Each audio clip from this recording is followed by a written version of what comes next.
Merci beaucoup pour cette introduction un peu trop élogieuse. Merci surtout aux organisateurs de cette journée de me permettre de vous parler aujourd'hui. Alors, il faut que je trouve juste ma présentation. Ça doit être celle-ci. Voilà, très bien.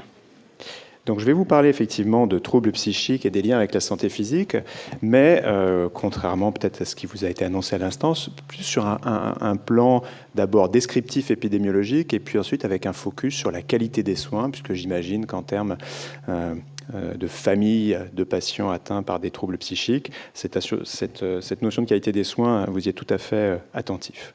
Ce que l'on sait en termes d'épidémiologie globalement, c'est que les patients, les personnes souffrant de troubles psychiques ont une espérance de vie qui est considérablement inférieure aux personnes indemnes de troubles psychiques. Pour les troubles psychiques les plus sévères, on pense schizophrénie, troubles bipolaires, cette diminution de l'espérance de vie peut être de l'ordre de 15, voire 20 ans, voire 25 ans dans certaines études. Et donc, bien sûr, ce que l'on peut avoir en tête, c'est qu'une partie de cette espérance de vie diminuée est liée à une surmortalité importante et souvent un lieu commun, c'est de penser que c'est lié au suicide, aux accidents, aux homicides. En fait, la grande partie, la majorité de cette surmortalité est liée à des causes de mortalité dites naturelles, premier plan desquelles maladies cardiovasculaires, mais pas seulement. Il y a de nombreuses études qui ont montré cela. Je vais en prendre simplement quelques-unes et puis essayer de mettre en avant les résultats principaux, parce que des tableaux qui peuvent sembler un peu indigestes. Ici, il s'agit d'une compilation de recherches ayant porté sur ce thème, dans laquelle on cherche à savoir quel est le pourcentage de risque de mourir et de mourir précocement quand on est atteint d'un trouble mental par rapport à un sujet indemne. Donc il s'agit bien d'une sorte de méta-analyse, de compilation, et on observe que, par exemple, dans cette étude qui a maintenant, cette méta-analyse qui a maintenant 10 ans, la mortalité toutes causes confondues est multipliée environ par 2,5, une augmentation de 150% de la mortalité. Je vous présentais beaucoup d'indicateurs de risque, qui sont tous un peu différents, mais si on simplifie les choses, on peut dire que ce sont des facteurs multiplicateurs. Donc, quand c'est 1,00, c'est la même chose que dans la population générale, et puis quand c'est 2,58, c'est multiplié par 2,58. Alors, on voit que les causes non naturelles, donc les causes de mort violente, notamment le suicide, c'est très augmenté. Mais les causes de mortalité dites naturelles, les maladies, sont extraordinairement plus fréquentes que dans la population générale. Et puis, si on regarde en termes de causes de maladies naturelles, on voit qu'il y a les affections cardiovasculaires, on voit qu'il y a des cancers, on voit qu'il y a des infections, on voit qu'il y a d'autres maladies du système nerveux central, et que la plupart sont associées à un risque plus élevé de mortalité. Une question que l'on pourrait se poser, c'est est-ce que c'est vrai pour tous les pays, en fonction, par exemple, de l'organisation du système de santé ou du niveau de vie? Et ce que suggère également cette analyse, c'est que oui, c'est le cas, et on a bien quelque chose qui est assez stable d'un pays à l'autre. Alors, il n'y a pas de différence significative, mais s'il y avait une tendance, ce serait même que le surrisque est plus important dans les pays les plus riches. Ça ne signifie pas que la mortalité est plus importante, mais ça signifie que la différence entre quelqu'un qui n'a pas de troubles mentaux et quelqu'un qui en souffre est plus importante dans les pays les plus riches. Une question qu'on peut se poser, c'est est-ce que ça a tendance à se résorber? Est-ce que c'est stable ou est-ce que ça s'aggrave au fil du temps? Et ce que l'on observe dans les études qui sont publiées sur ce sujet, c'est qu'il y a plutôt une augmentation, malheureusement, au fil du temps. Ici, vous avez dans cette étude qui a été publiée dans le BMJ, qui se porte sur une population suédoise, le fait que le surrisque de mortalité, toute cause, chez les hommes et chez les femmes, en fonction de la présence d'un trouble mental, avait tendance plutôt à augmenter avec le temps. Vous avez les années 70, 80, fin des années 80, années 90, aussi bien chez les hommes que chez les femmes, et que c'était encore plus marqué pour la mortalité de causes naturelles, et encore plus marqué pour la mortalité de causes cardiovasculaires. C'est-à-dire que les gens vivent de plus en plus longtemps, avec de meilleurs soins, mais que le gap, la différence entre les personnes atteintes de troubles psychiques et ceux qui ne sont pas atteints a tendance à augmenter, et donc les progrès de cet allongement d'espérance de vie ne bénéficient pas ou bénéficient moins aux personnes souffrant de troubles psychiques. Et puis plus récemment, c'est des résultats qui ont encore été retrouvés ici sur des données du Royaume-Uni, montrant que... j'ai besoin de la diapo, sinon je vais me pointer le nez simplement. montrant que ce ratio augmente encore et que dans les dernières années, des débuts des années, des années 2000 à 2006, on a, semble-t-il, encore une augmentation de ce risque. Donc quelque chose qui tend à s'étendre. Une question qui se pose souvent, c'est celle de l'accès aux soins. Est-ce que finalement, ce n'est pas lié à l'accès aux soins, à cette différence, accès aux soins somatiques, aux soins physiques, cette différence de mortalité qu'on observe? Alors, je fais un tout petit clin d'œil à Annette Leclerc, qui est dans l'Assemblée, je la vois d'ici, puisque c'est une des personnes qui a mis en place la cohorte Gazelle, elle est là. La cohorte Gazelle, c'est une cohorte qui a fait appel à des volontaires qui sont tous des employés de l'ex-EDF-GDF.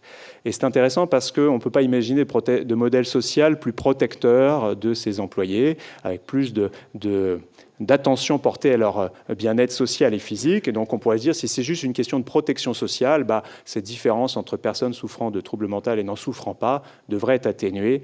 Malheureusement, il n'en est rien. Quand on regarde la mortalité à 20 ans chez les patients participant à cette cohorte, les participants à cette cohorte, qui en plus sont tous des travailleurs, donc on peut penser que les troubles mentaux les plus sévères sont peut-être moins sévères qu'en population générale.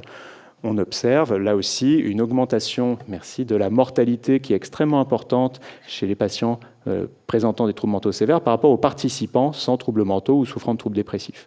Alors évidemment, pour le risque de suicide, le risque relatif est très important, mais en nombre absolu, ce sont bien les causes naturelles et notamment les causes cardiovasculaires qui représentent le gros de cette surmortalité.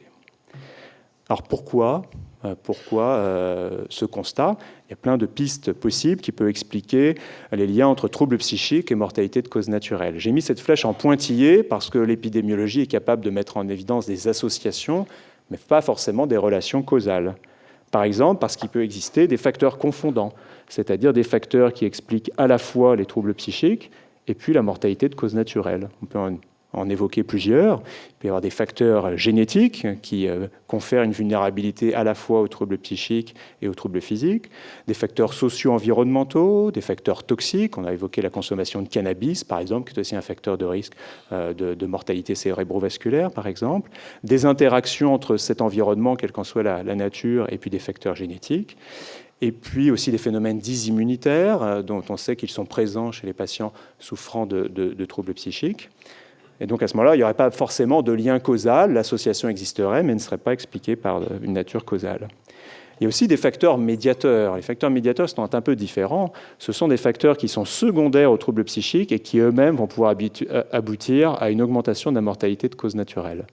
On pense à la position socio-économique, que j'aurais pu mettre dans les facteurs confondants pour certains troubles, mais pour les troubles les plus sévères, on sait qu'ils ont un impact sur l'intégration sociale, donc c'est plus dans ce sens-là que ça passe. On peut penser au comportement de santé, la sédentarité, le choix de sa nourriture, la consommation de tabac, d'alcool ou autre. Le syndrome métabolique qui peut être induit par ces comportements de santé, mais aussi renforcé par les effets secondaires de certains traitements, dont il sera question tout à l'heure, et d'autres voies possibles. La voie sur laquelle je voudrais me focaliser dans les quelques minutes qui me restent, c'est celle de donc, la qualité des soins. J'avais dit initialement perte de chance. La notion de perte de chance, c'est très connoté juridique. En droit civil, c'est la disparition actuelle et certaine d'une éventualité favorable par la faute d'un tiers. Ça concerne par exemple les médecins. On ne sait pas si ça aurait pu bien se passer pour le patient, mais du fait de quelque chose qui a été fait ou pas fait, cette éventualité favorable a disparu. Là, ce n'est pas ce qui m'intéresse aujourd'hui. C'est vraiment la notion de soins qui seraient suboptimaux. Est-ce qu'on a des raisons de penser que les soins sont suboptimaux chez les patients souffrant de troubles psychiques? Est-ce qu'ils utilisent moins le système de santé à leur disposition?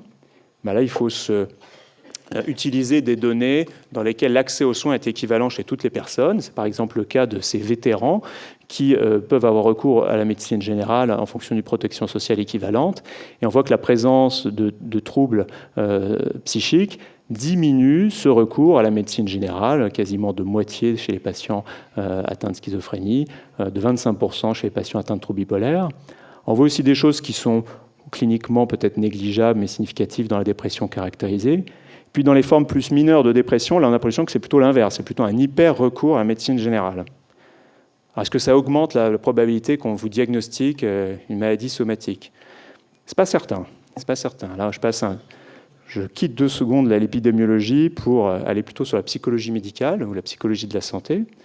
Ici, on a recruté dans cette étude des médecins généralistes. Ce sont eux qui se prêtent à l'expérience. Ils pensent faire une épreuve de formation médicale continue, à l'issue de laquelle on leur soumet des cas cliniques. Un cas clinique qui doit faire évoquer à un médecin une hémorragie méningée, donc un diagnostic grave, une urgence médicale, ou la rupture d'un anévrisme aortique. Puis en fait, ces médecins ne le savent pas, mais ils sont randomisés en 2 groupes au hasard. Et dans la moitié des cas, on rajoute à la description du cas clinique la mention d'un antécédent de dépression chez le patient. Et on observe ce que ça fait dans l'esprit du médecin sur la probabilité a priori qu'il pense au diagnostic le plus grave ou qu'il prescrive l'examen complémentaire ad hoc. Et on observe que cette probabilité diminue significativement. Quand on rajoute comme information la mention d'un antécédent dépressif, le médecin, a priori, pense moins au diagnostic le plus grave et juge moins nécessaire la prescription d'un examen complémentaire. Est-ce que ça aboutit véritablement à un retard au diagnostic? Parce que ça, c'est des situations théoriques. Est-ce que dans la vraie vie, le médecin se laisse à ce point emporter par certains biais de jugement? Malheureusement, il semble que ce soit le cas. Il y a plusieurs, là aussi, données qui suggèrent que ce soit le cas. Alors peut-être pas avec des chiffres aussi dramatiques que ce que l'on le trouvait dans les premières études, mais par exemple, dans cette première étude portant vraiment sur ce point-là, on constatait que chez des patientes chez qui on diagnostiquait un cancer du sein, le fait d'avoir, en plus des troubles mentaux, augmentait d'un facteur extrêmement important le risque que ce cancer du sein soit diagnostiqué à un stade déjà avancé et métastatique. Et de données similaires dans le cancer de l'ovaire. Dans le cancer colorectal, si quand vous n'avez pas d'antécédent de troubles psychiques, il y a 130 jours en moyenne pour être diagnostiqué entre le début des symptômes et le diagnostic, il en faut 210, ce n'est pas une moyenne, c'est une médiane, mais peu importe, 210 si vous avez des antécédents de troubles mentaux, avec des données similaires dans le cancer de l'œsophage, même si c'est plus court vu la spécificité. Pour court-circuiter ces biais de jugement des médecins, on peut recourir au dépistage. En se disant, finalement, vous avez tel âge, tel sexe ou tel facteur de risque, on vous fait un dépistage, on ne cherche pas à faire un diagnostic en première intention. Mais en fait, le dépistage est moins fait en fonction de la comorbidité psychiatrique. Vous avez là aussi des chiffres qui, si les risques absolus, les risques relatifs, sont relativement proches de 1, quand même, sont significativement à chaque fois diminués. Et ce n'est pas seulement lié aux velléités des patients de se plier à ces consignes de dépistage, puisque si on constate la compliance, le fait que quand on vous a proposé un dépistage, par exemple du cancer colorectal, vous y alliez ou pas, il n'y a pas d'argument, en tout cas dans la littérature scientifique, pour penser que ça va moins bien marcher chez quelqu'un qui a des troubles mentaux. Et du coup, on peut se poser la question de savoir si c'est simplement parce que ça ne leur est pas proposé, ou alors on anticipe que les patients ne le feront pas parce qu'ils ont une comorbidité psychiatrique. Du coup, on ne leur propose pas, évidemment, ils ne le font pas. Est-ce qu'on a des preuves pour dire que ça peut contribuer à cette surmortalité? Il y en a certaines. Ici, vous avez des courbes qui montrent la survie après un diagnostic de cancer dans une population qui est celle de la partie ouest de l'Australie. Et on constate aussi bien chez les hommes en noir que chez les femmes en bleu que les patients indemnes de prise en charge psychiatrique, de pathologie psychiatrique qui sont en trait plein, ont une survie qui est meilleure à chaque fois que les personnes qui souffrent de troubles psychiques. Est-ce que c'est lié à un diagnostic plus tardif ?